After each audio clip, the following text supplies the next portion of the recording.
दोस्तों नमस्कार। दोस्तों आज की इस बदलती दुनिया में अमीर और गरीब का फासला बढ़ता ही जा रहा है। ऐसा क्या है जो अमीरों को और अमीर और गरीबों को गरीब कर रहा है? पैसों के बारे में अमीर लोग अपने बच्चों को ऐसा क्या सिखाते हैं जो गरीब और मध्यम वर्ग के माता पिता नहीं सिखाते?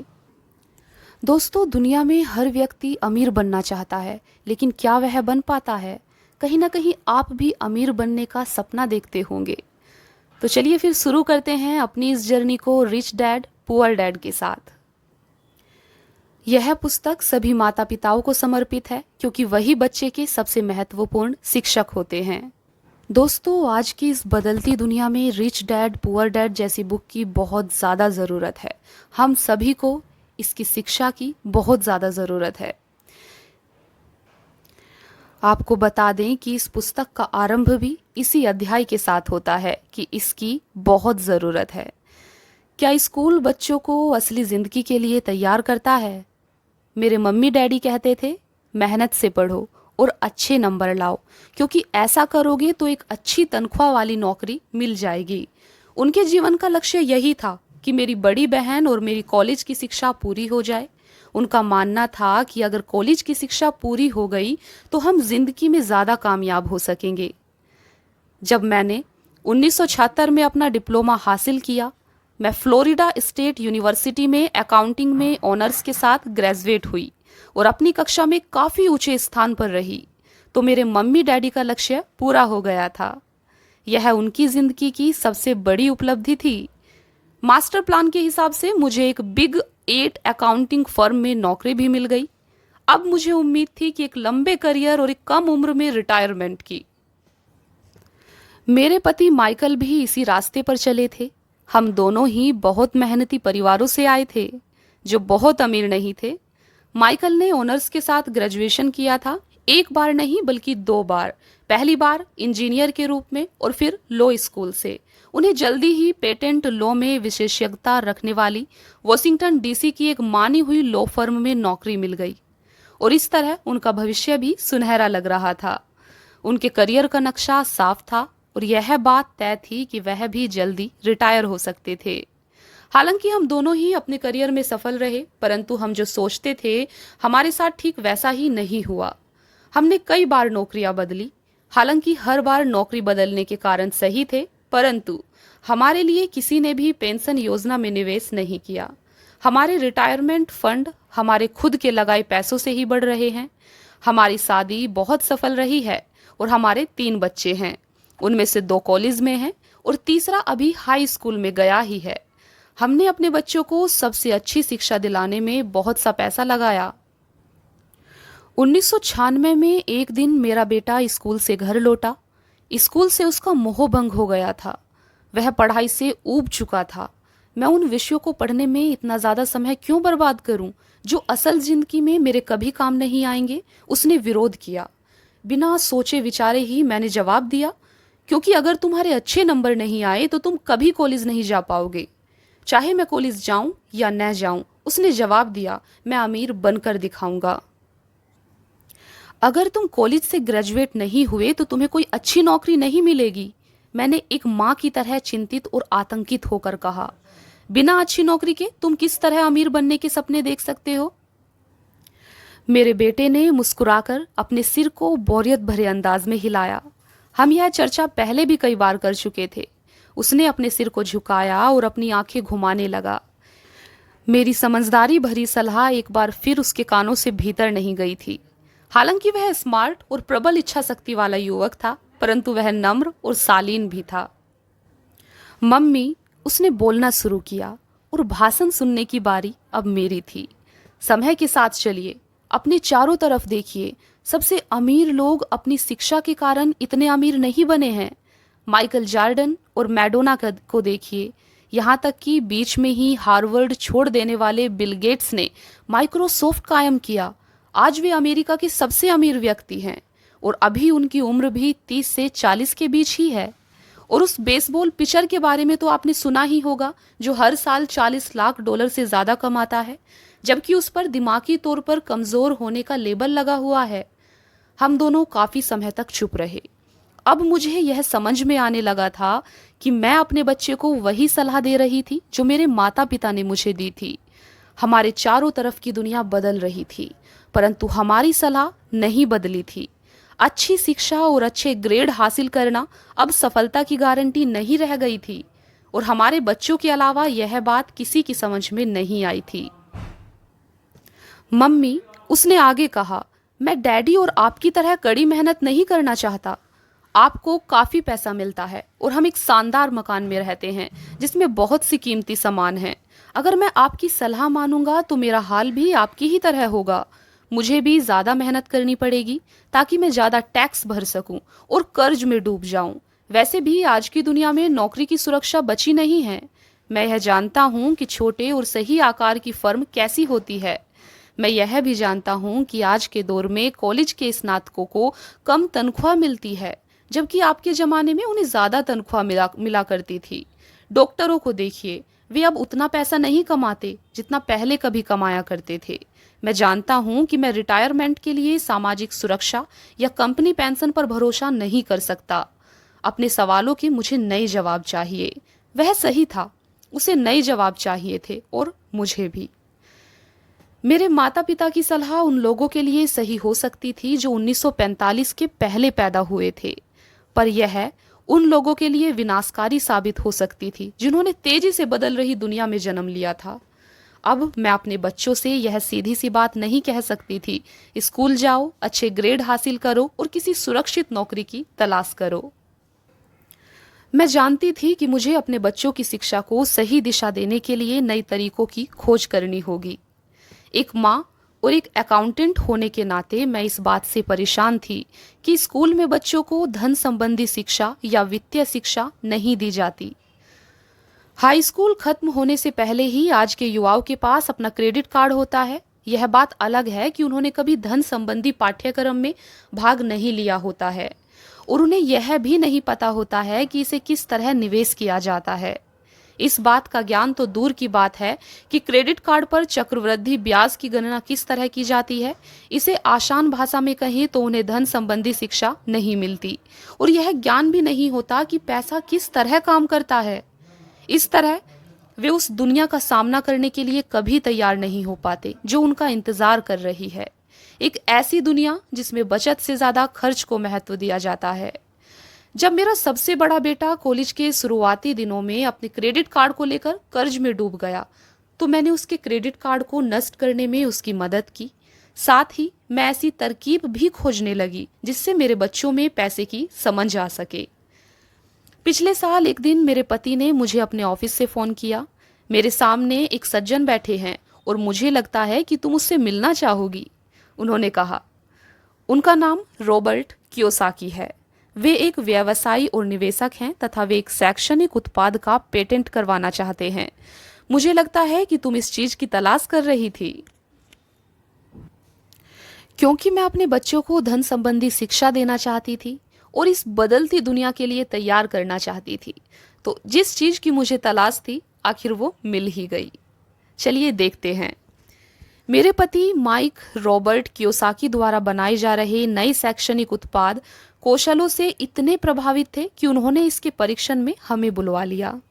यह एक शैक्षणिक खेल था, इसलिए मैंने स्थानीय विश्वविद्यालय में पढ़ रही अपनी 19 वर्षीय बेटी से भी पूछा कि क्या वह मेरे साथ चलेगी, और वह तैयार हो गई।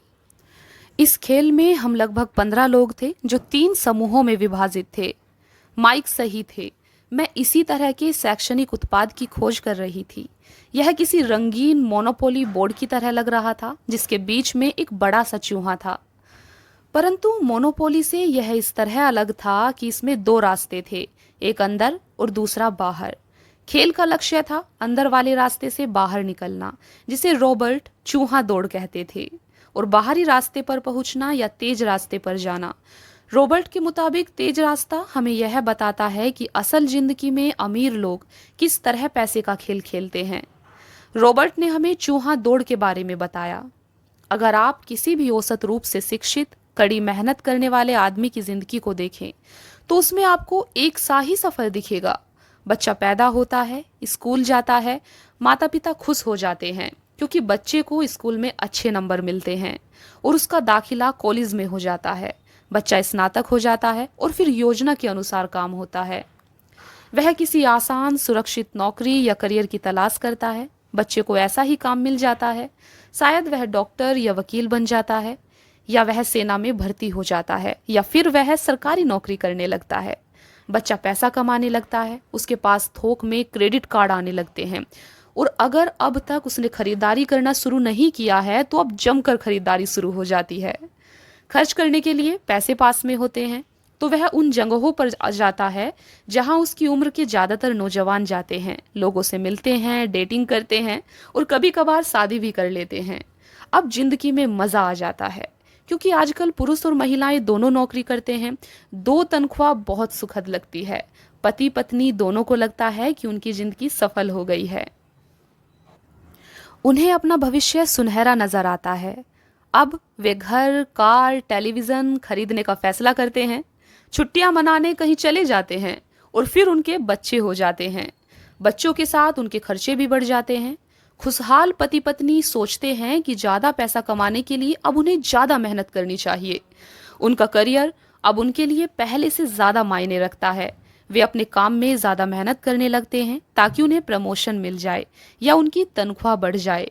तनख्वाह बढ़ती है पर उसके साथ ही दूसरा बच्चा पैदा हो जाता है। अब उन्हें एक बड़े घर की जरूरत महसूस होती है। वे नौकरी में और भी ज्यादा मेहनत करते हैं, बेहतर कर्मचारी बन जाते हैं और ज्यादा मन लगाकर काम करने लगते हैं। ज्यादा विशेषज्ञता हासिल करने के लिए वे एक बार फिर किसी स्कूल में जाते हैं ताकि वे ज्यादा पैसा कमा सके। हो सकता है कि वे दूसरा काम भी खोज ले। उनकी आमदनी बढ़ जाती है, परंतु उस आमदनी पर उन्हें इनकम टैक्स भी चुकाना पड़ता है। यही नहीं, उन्होंने जो बड़ा घर खरीदा है उस पर भी टैक्स देना होता है। इसके अलावा उन्हें सामाजिक सुरक्षा का टैक्स तो चुकाना ही है। इस तरह बहुत से टैक्स चुकाते चुकाते उनकी तनख्वाह चूक जाती है। वे अपनी बढ़ी हुई तनख्वाह लेकर घर आते हैं और हैरान होते हैं कि इतना सारा पैसा आखिर कहाँ चला जाता है। भविष्य के लिए बचत के हिसाब से वे कुछ म्यूचुअल फंड भी खरीद लेते हैं और अपने क्रेडिट कार्ड से घर का किराना खरीदते हैं। उनके बच्चों की उम्र अब 5 या 6 साल हो जाती है। यह चिंता भी उन्हें सताने लगती है कि बच्चों के कॉलेज की शिक्षा के लिए भी बचत जरूरी है। इसके साथ ही उन्हें अपने रिटायरमेंट के लिए पैसा बचाने की चिंता भी सताने लगती है। 35 साल पहले पैदा हुए यह खुशहाल दंपत्ति अब अपनी नौकरी के बाकी दिन चूहा दौड़ में फंसकर बिताते हैं। वे अपनी कंपनी के मालिकों के लिए काम करते हैं, सरकार को टैक्स चुकाने के लिए काम करते हैं और बैंक में अपनी गिरवी संपत्ति तथा क्रेडिट कार्ड के कर्ज को चुकाने के लिए काम करते हैं। फिर वे अपने बच्चों को यह सलाह देते हैं कि उन्हें मन लगाकर पढ़ना चाहिए, अच्छे नंबर लाने चाहिए और किसी सुरक्षित नौकरी की तलाश करनी चाहिए। वे पैसे के बारे में कुछ भी नहीं सीखते और इसीलिए वे जिंदगी भर कड़ी मेहनत करते रहते हैं। यह प्रक्रिया पीढ़ी दर पीढ़ी चलती रहती है। इसे ही चूहा दौड़ कहते हैं। चूहा दौड़ से निकलने का एक ही तरीका है और वह यह है कि आप अकाउंट्स और इन्वेस्टमेंट दोनों क्षेत्रों में निपुण हो जाएं। दिक्कत यह है कि इन दोनों ही विषयों को बोरिंग और कठिन माना जाता है। मैं खुद एक सीपीए हूँ और मैंने बिग 8 अकाउंटिंग फर्म के लिए काम किया है। मुझे यह देखकर ताज्जुब हुआ कि रॉबर्ट ने इन दोनों बोरिंग और कठिन विषयों को सीखना कितना रोचक, सरल और रोमांचक बना दिया था। सीखने की प्रक्रिया इतनी अच्छी तरह छुपा ली गई थी कि जब हम चूहा दौड़ से बाहर निकलने के लिए जी जान लगा रहे थे तो हमें यह ध्यान ही नहीं रहा कि हम कुछ सीख रहे थे। शुरू में तो हम एक नए शैक्षणिक खेल का परीक्षण कर रहे थे, परंतु जल्दी ही इस खेल में मुझे और मेरी बेटी को मजा आने लगा। खेल के दौरान हम दोनों ऐसे विषयों पर बात कर रहे थे जिनके बारे में हमने पहले कभी बातें नहीं की थी। एक लेखपाल होने के कारण इनकम स्टेटमेंट और बैलेंस शीट से जुड़ा खेल खेलने में मुझे कोई परेशानी नहीं हुई। मैंने खेल के नियम और इसकी बारीकियां समझाने में अपनी बेटी और दूसरे लोगों की मदद भी की। उस रोज मैं चूहा दौड़ से सबसे पहले बाहर निकली और केवल मैं ही बाहर निकल पाई। बाहर निकलने में मुझे 50 मिनट का समय लगा, हालांकि खेल लगभग 3 घंटे तक चला। मेरी टेबल पर एक बैंकर बैठा था, इसके अलावा एक व्यवसायी था और एक कंप्यूटर प्रोग्रामर भी था। मुझे यह देखकर बहुत हैरत हुई कि इन लोगों को अकाउंटिंग या इन्वेस्टमेंट के बारे में कितनी कम जानकारी है, जबकि ये विषय उनकी ज़िंदगी में कितनी ज़्यादा अहमियत रखते हैं। मेरे मन में यह सवाल भी उठ रहा था कि वे असल जिंदगी में अपने पैसे धेले के कारोबार को कैसे संभालते होंगे। मैं यह समझ सकती थी कि मेरी 19 साल की बेटी क्यों नहीं समझ सकती, पर ये लोग तो उससे दुगनी उम्र के थे और उन्हें ये बातें समझ में आनी चाहिए थी। चूहा दौड़ से बाहर निकलने के बाद मैं 2 घंटे तक अपनी बेटी और इन शिक्षित अमीर वयस्कों को पासा फेंकते और अपना बाजार फैलाते देखती रही। हालांकि मैं खुश थी कि वे लोग कुछ नया सीख रहे थे, लेकिन मैं इस बात से बहुत परेशान और विचलित भी थी कि वयस्क लोग सामान्य अकाउंटिंग और इन्वेस्टमेंट के मूलभूत बिंदुओं के बारे में कितना कम जानते थे। उन्हें अपने इनकम स्टेटमेंट और अपनी बैलेंस शीट के आपसी संबंध को समझने में ही बहुत समय लगा। अपनी संपत्ति खरीदते और बेचते समय उन्हें ध्यान ही नहीं रहा कि हर सौदे से उनकी महीने की आमदनी पर असर पड़ रहा है। मैंने सोचा, असल जिंदगी में ऐसे करोड़ों लोग होंगे जो पैसे के लिए सिर्फ इसलिए परेशान हो रहे हैं क्योंकि उन्होंने ये दोनों विषय कभी नहीं पढ़े। मैंने मन में सोचा, भगवान का शुक्र है कि हमें मजा आ रहा है और हमारा लक्ष्य खेल में जीतना है। जब खेल खत्म हो गया तो रॉबर्ट ने हमें 15 मिनट तक कैश फ्लो पर चर्चा करने और इसकी समीक्षा करने के लिए कहा। मेरी टेबल पर बैठा व्यवसायी खुश नहीं था, उसे खेल पसंद नहीं आया था। मुझे यह सब जानने की कोई जरूरत नहीं है, उसने जोर से कहा। मेरे पास इन सब के लिए अकाउंटेंट, बैंकर और वकील हैं जिन्हें यह सब मालूम है। रॉबर्ट का जवाब था, क्या आपने गौर किया है कि ऐसे बहुत से अकाउंटेंट हैं जो अमीर नहीं हैं, और यही हाल बैंकर्स, वकीलों, स्टॉक ब्रोकर्स और रियल एस्टेट ब्रोकर्स का भी है। वे बहुत कुछ जानते हैं और प्राय वे लोग स्मार्ट होते हैं, परंतु उनमें से ज्यादातर अमीर नहीं होते। चूंकि हमारे स्कूल में वह सब नहीं सिखाते जो अमीर लोग जानते हैं, इसलिए हम इन लोगों से सलाह लेते हैं। परंतु एक दिन जब आप किसी हाईवे पर कार से जाते हैं, आप ट्रैफिक जाम में फंस जाते हैं, आप बाहर निकलने के लिए छटपटाते हैं। जब आप अपनी दाईं तरफ देखते हैं तो वहां आप देखते हैं कि आपका अकाउंटेंट भी उसी ट्रैफिक जाम में फंसा हुआ है। फिर आप अपनी बाईं तरफ देखते हैं और आपको वहां अपना बैंकर भी उसी हाल में नजर आता है। इससे आपको हालात का अंदाजा हो जाएगा। कंप्यूटर प्रोग्रामर भी इस खेल से प्रभावित नहीं हुआ था। यह सीखने के लिए मैं सॉफ्टवेयर खरीद सकता हूँ। बैंकर जरूर प्रभावित हुआ था।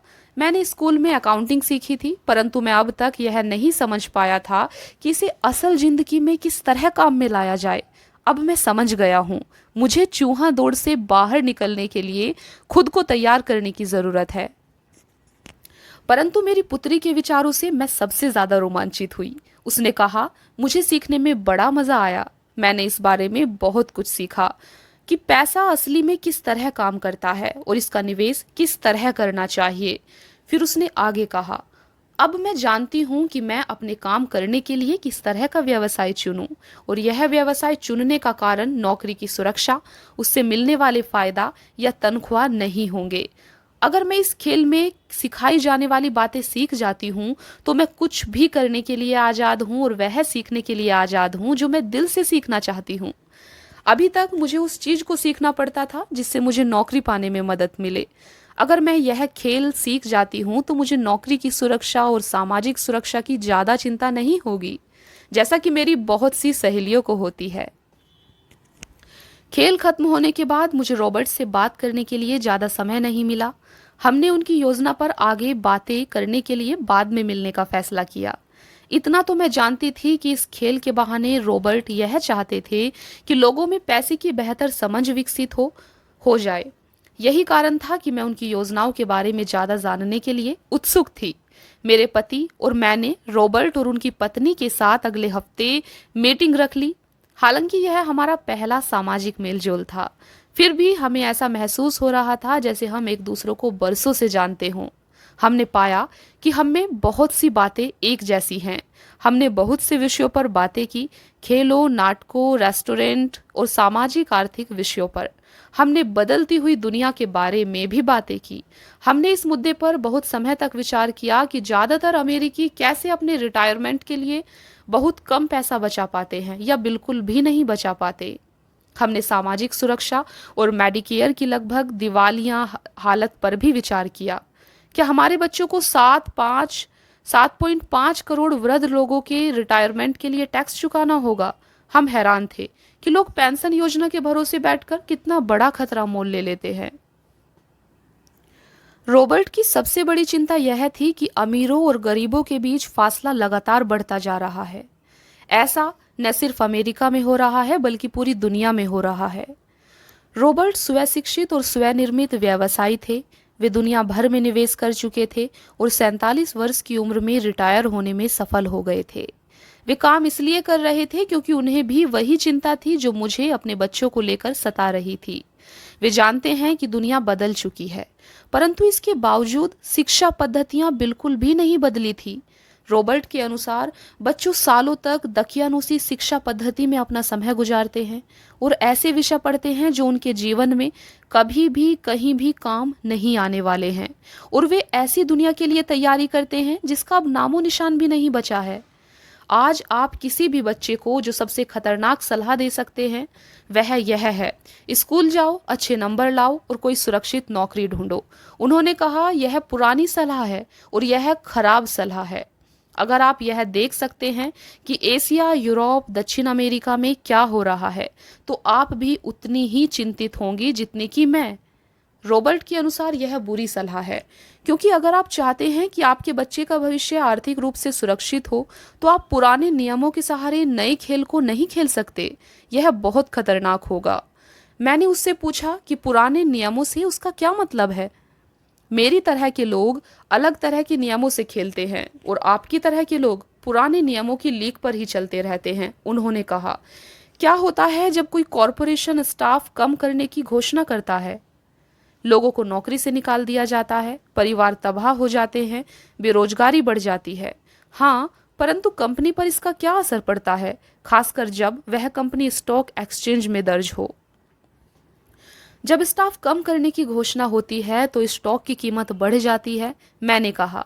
जब कंपनी तनख्वाह का खर्च कम करती है तो बाजार इस बात को पसंद करता है, ऐसा चाहे स्टाफ कम करके किया जाए या फिर कंप्यूटर के माध्यम से किया जाए।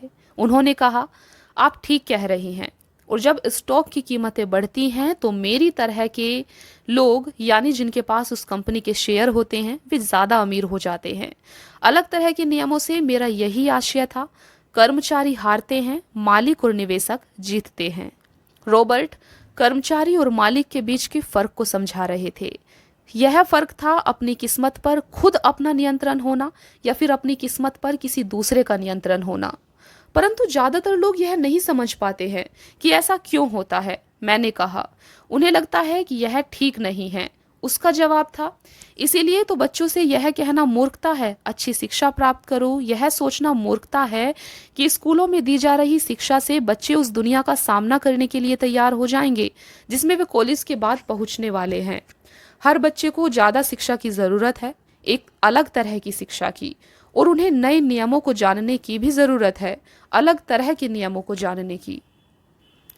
धन के कुछ नियम होते हैं जिनसे अमीर लोग खेलते हैं और धन के कुछ और नियम होते हैं जिनसे बाकी 95% लोग खेलते हैं, और ये 95% लोग उन नियमों को अपने घर और स्कूल में सीखते हैं।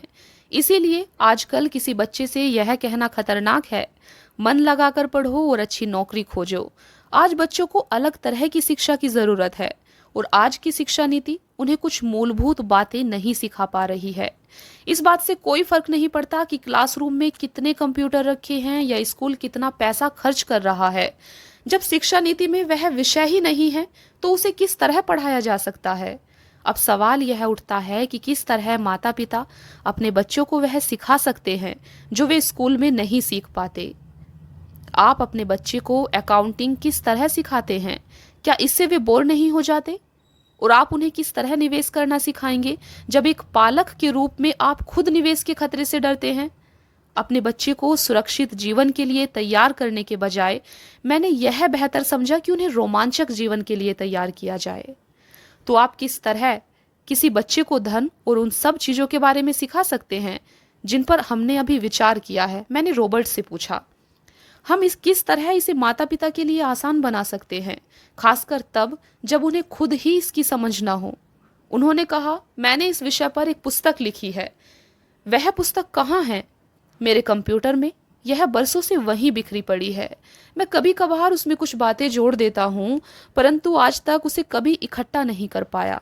मैंने इस पुस्तक को तब लिखना शुरू किया था जब मेरी पहली पुस्तक बेस्ट सेलर हो गई थी, परंतु मैं अभी तक अपनी नई पुस्तक को पूरा नहीं कर पाया हूँ। यह अभी भी खंडों में है। और वह पुस्तक निश्चित रूप से खंडों में ही थी। उन बेतरतीब खंडों को पढ़ने के बाद मैंने यह फैसला किया कि पुस्तक निश्चित रूप से बेहतरीन थी और समाज में इसकी बहुत ज़रूरत थी, खासकर ऐसे समय में जब दुनिया तेजी से बदल रही थी। हम दोनों तत्काल इस निर्णय पर पहुंचे कि मैं रॉबर्ट की पुस्तक में सह लेखक बन जाऊं। मैंने उनसे पूछा कि उनके विचार से किसी बच्चे को कितनी वित्तीय शिक्षा की ज़रूरत होती है। उन्होंने कहा कि यह बच्चे पर निर्भर करता है। अपने बचपन में ही उन्होंने यह जान लिया था कि वे अमीर बनना चाहते थे और उन्हें एक ऐसे पिता स्वरूप व्यक्ति मिल गए थे जो अमीर थे और जो उनका मार्गदर्शन करने के इच्छुक भी थे। रॉबर्ट का कहना था कि शिक्षा ही सफलता की नींव है। जिस तरह स्कूल में सीखी गई बातें बहुत महत्वपूर्ण होती हैं, उसी तरह धन संबंधी समझ और बोलने की कला भी महत्वपूर्ण होती है। आगे की कहानी रॉबर्ट के दो डैडियों के बारे में है, जिनमें से एक अमीर हैं और दूसरे गरीब। इनके जरिए रॉबर्ट उन रहस्यों को बताएंगे जो उन्होंने अपने जीवन में सीखे हैं। दोनों डैडियों के बीच का अंतर एक खास बात उजागर करता है। इस पुस्तक को मैंने बढ़ाया है, इसमें कुछ जोड़ा और घटाया है और इसे व्यवस्थित करने का काम किया है। जो अकाउंटेंट इस पुस्तक को पढ़े, उनसे मेरा यही अनुरोध है कि वे अपनी किताबी ज्ञान को एक तरफ रख दें और अपने दिमाग में रॉबर्ट के सिद्धांतों को घुस जाने दें। हालांकि उनमें से कई सिद्धांत पहली नज़र में गलत लगेंगे, अकाउंट्स के सिद्धांतों की बुनियादी बातों को चुनौती देते लगेंगे, परंतु यह याद रखें कि वे एक महत्वपूर्ण दृष्टि देते हैं कि किस तरह सच्चे निवेशक अपने निवेश के फैसलों का विश्लेषण करते हैं।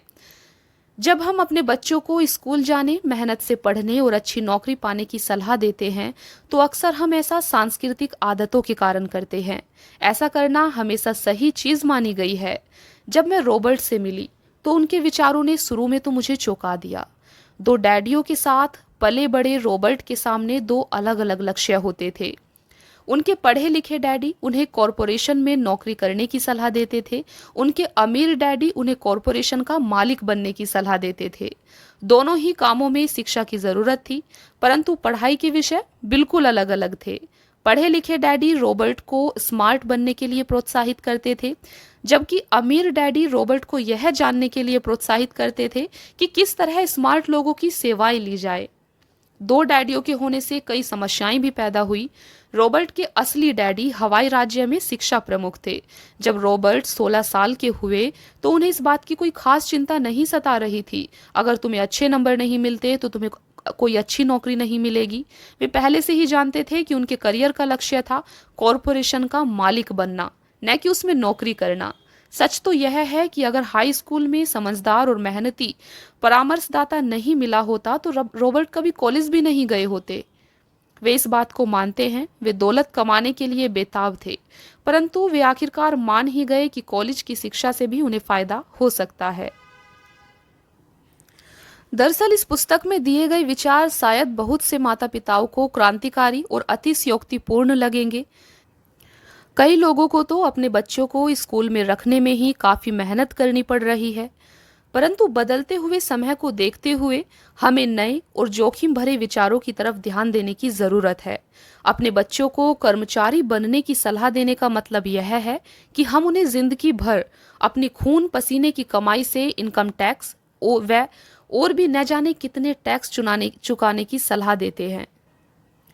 अपने बच्चों को कर्मचारी बनने की सलाह देने का मतलब यह है कि हम उन्हें जिंदगी भर अपनी खून पसीने की कमाई से इनकम टैक्स और भी न जाने कितने टैक्स चुकाने की सलाह देते हैं, और इसके बाद भी पेंशन की कोई गारंटी नहीं होती।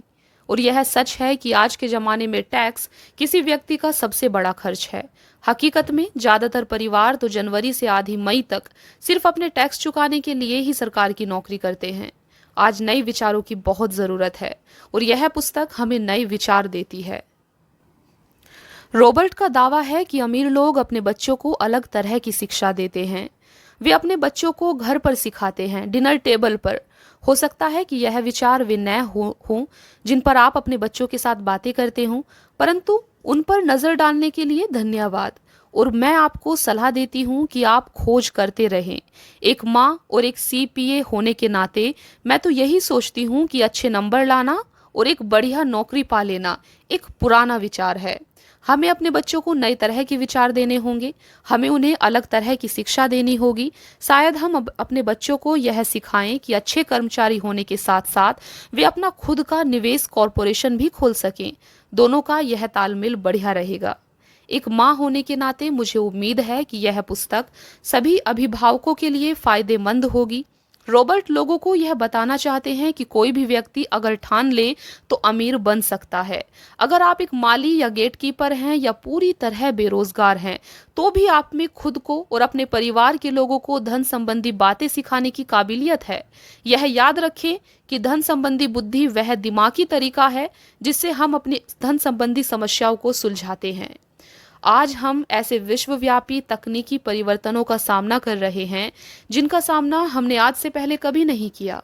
किसी के पास भी जादू की पुड़िया नहीं है, परंतु एक बात तो तय है, ऐसे परिवर्तन हमारे सामने आने वाले हैं जो हमारे यथार्थ से परे हैं। कौन जाने भविष्य हमारे लिए क्या लाता है, पर जो भी हो हमारे पास दो मूलभूत विकल्प मौजूद हैं। या तो हम सुरक्षा की राह पर चलें या फिर हम स्मार्ट बनकर खुद को धन संबंधी क्षेत्रों में शिक्षित करें और अपने बच्चों की धन संबंधी प्रतिभा को भी जागृत करें।